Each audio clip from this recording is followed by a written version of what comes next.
screen sharing with you. Yeah. No need for jokes. Just kidding. Kind of. Zoom turning into YouTube. I think last time we had over 600 participants, so I can completely understand how 100 is turning into YouTube. There you go. Okay. Okay, now you're good. Now when they sign in, they should get the option to switch to the YouTube one. Okay. Thank you. Okay. All right, magic. Take one was me putting my lipstick on live. Take two is this. This is perfect, right? And I really do think, like, I'm glad we can laugh at ourselves, but this is what a lot of our teachers feel and a lot of our students feel trying to kind of figure it out and navigate it. So I'm glad that I'm able to model it for 936 people. All right, let me go back. All right, are we good? Can you see my screen again? Yes, Okay. we can see it perfectly. And your neatly organized desk there. Yeah, that's not what this desk looks like right now. So I was saying, as Mr. Klein was helping me, that we also have the benefit of counseling support, and our counselors in elementary still keep the relationships with their students that they have from their site. So that's a great benefit that we continue to have in the same way our sites do. And our counselors are really happy to continue those really important and special relationships with our students. So speaking of specialists, we do have intervention specialists and are so happy to have them.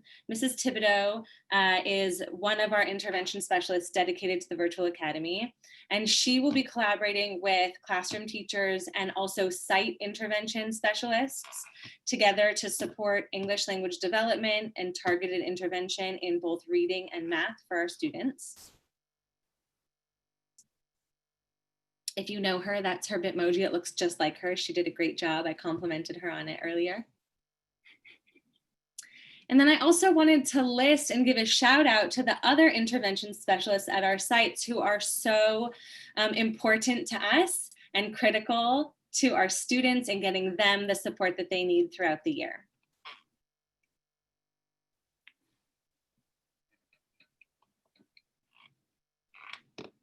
So this is just a sample schedule, and I really want to be intentional about highlighting the fact that this is only a sample. But I've had a request from a number of parents to help sort of clarify what the year might look like. And I use might because this is just a sample schedule. But this is a sample third grade schedule for one day, and you'll see the time on the left, and then the middle column is Monday, Tuesday, Thursday, Friday. Wednesday is an early dismissal day. So this is just an opportunity to see the structures that some teachers may choose to use. Others will use different structures and scheduling to support their kids. But this way you can sort of see that independent work is woven in with whole group instruction, which is woven in with small group instruction. There's some one-on-one conferring in here, and sort of that combination of different methods and modalities is what all of our teachers will continue to do, whether, you know, we are virtual, but they've been doing this for years in order to support our students and also balance independent work and independent learning and screen time and sort of independent time away from the screen. Practicing wait time. I'm going to give you a moment to look at this.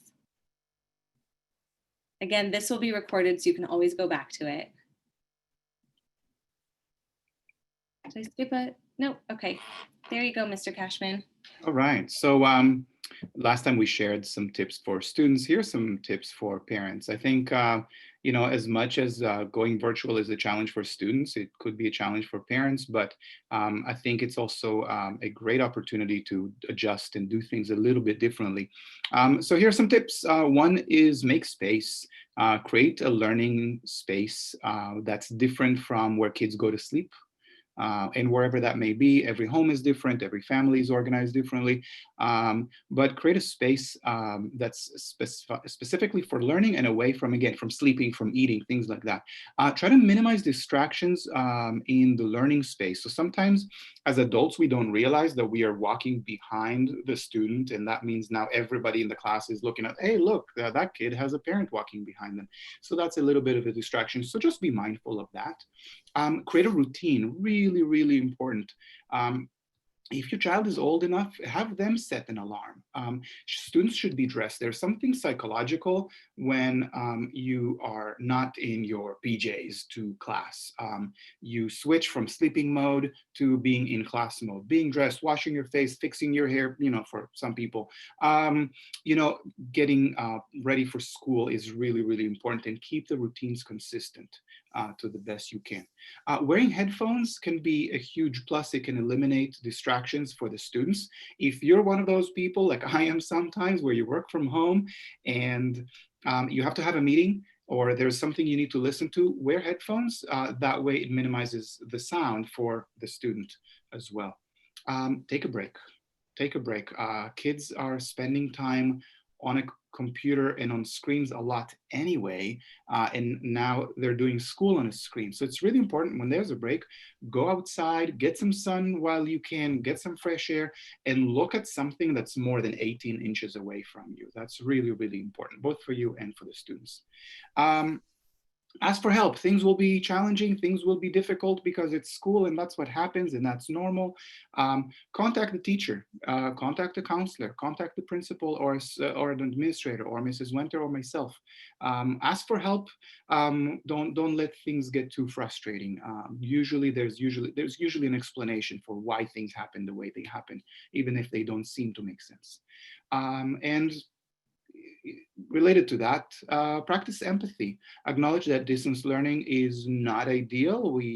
I was just talking to a teacher earlier today, a couple hours ago, who said, I really miss the classroom and being in the physical environment. And at the same time, I'm also really, really excited about this opportunity of teaching in a virtual setting. So just understand that, again, maybe the computer doesn't work like you saw a live example of it. Things might not be perfect, but be empathetic to the best you can. I'll just add a story. I know you said the last time we got together that for you, like, your commute changes something for you, right? Yeah, Like, and on your way to work, you're doing whatever you're doing, listening to the radio, but your brain knows that you're on your way to work and sort of transitioning from home mode to work mode. And someone shared a story with me that they, in their house, take toy cars on the ground, and the mom and the kid like go to their workspace in their home, and that's their commute. And I thought it was a really cute, like, elementary way of helping a student transition from wherever their workspace is in their home. It might be like still in their bedroom, it might, wherever it may be, just a nice way to sort of help kids make that same transition.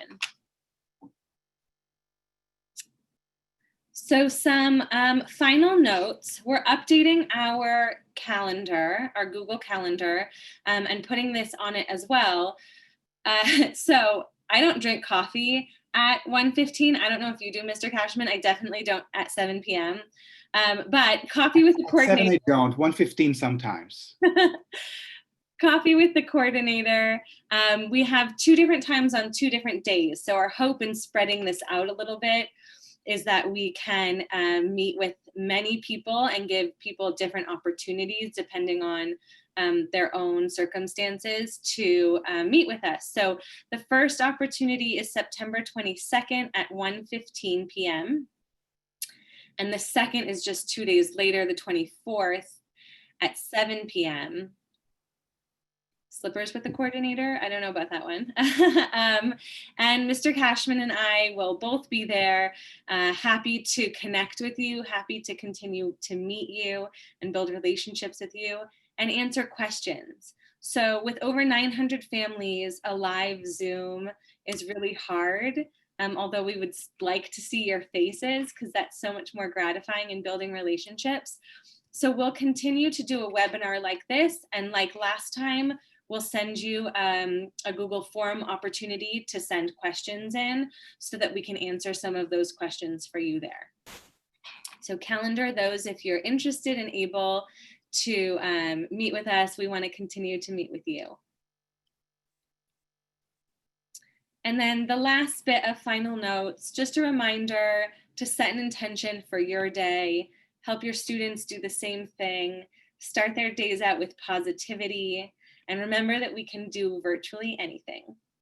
We know from here, you are going on to individual teachers' classrooms. So at, we flew through this, it's 5:50. At 6 o'clock, if you have a student who's in grades TK through 3, you'll follow the link sent by that individual teacher.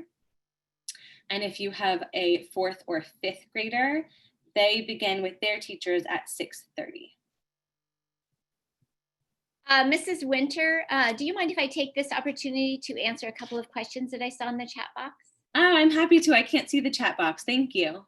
You're welcome. So one question was about special education teachers. A participant was wondering if their child would have the same special education teacher as they had on site, and I'm happy to say yes, they will. Those students will be still taught by the learning specialist and the gen ed teacher, general education teacher, classroom teacher, if that is in the IEP. And then also there was one about class sizes, and class sizes in the virtual academy are very similar and follow the same ratio that class sizes on campus do. So we follow that same formula for class sizes. Thank you. Are there any other common questions that are repeating that we can help address? I think the only other one that I saw on the chat box was individual schedules from teachers, and teachers are sharing their schedules and their daily agendas. Perfect. Someone is saying that 3rd grade is at 6:30, not at 6 o'clock. Is that correct? I can't see the schedules in front of me because we're on here and screen sharing. So I would just follow whatever the individual teacher sent, follow their time frame and their link. Okay, there's the answer. Excellent. All right.